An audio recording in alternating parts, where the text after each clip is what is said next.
G7 का मंच और पिछले कई सालों से भारत की मौजूदगी दुनिया भर को बता रही है कि भारत भले ही G7 सम्मेलन का सदस्य देश ना हो, लेकिन बावजूद इसके ग्रुप ऑफ 7 भारत के बिना कितना अधूरा है। इसका अंदाजा आप इससे भी लगा सकते हैं कि कनाडा के साथ अब तक के सबसे बुरे दौर के रिश्तों के बावजूद कनाडा भारत को आमंत्रित कर रहा है G7 शिखर सम्मेलन में हिस्सा लेने के लिए। प्रधानमंत्री नरेंद्र मोदी को निमंत्रण भेजा जा चुका है। पीएम मार्क कार्नी की तरफ से भेजा गया ये निमंत्रण इस समय कनाडा में लगातार सुर्खियों में है।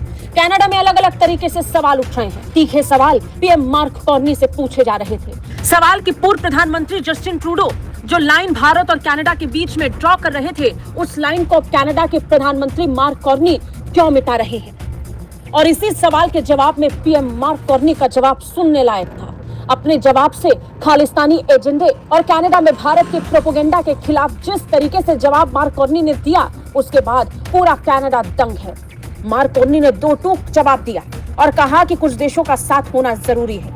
भारत दुनिया की 5वीं सबसे बड़ी अर्थव्यवस्था है और इसलिए G7 सम्मेलन में भारत की मौजूदगी अनिवार्य थी। इतना ही नहीं, कनाडा के नए प्रधानमंत्री ने तो खालिस्तानी हरदीप सिंह निज्जर की हत्या की जांच पर कोई टिप्पणी ही नहीं की।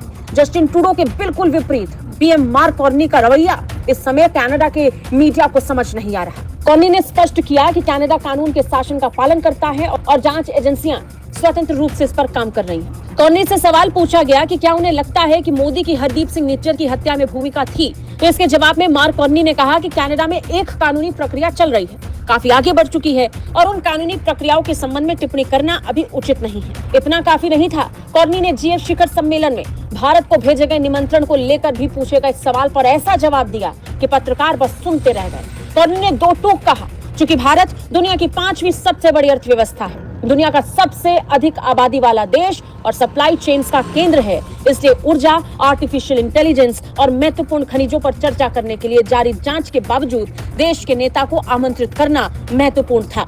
कार्नी ने कहा, मैंने प्रधानमंत्री मोदी को निमंत्रण दिया और इस संदर्भ में उन्होंने इसे स्वीकार कर लिया है। यानी प्रधानमंत्री मोदी कनाडा जा रहे हैं, कनाडा के प्रधानमंत्री मार्क कार्नी के बुलावे पर।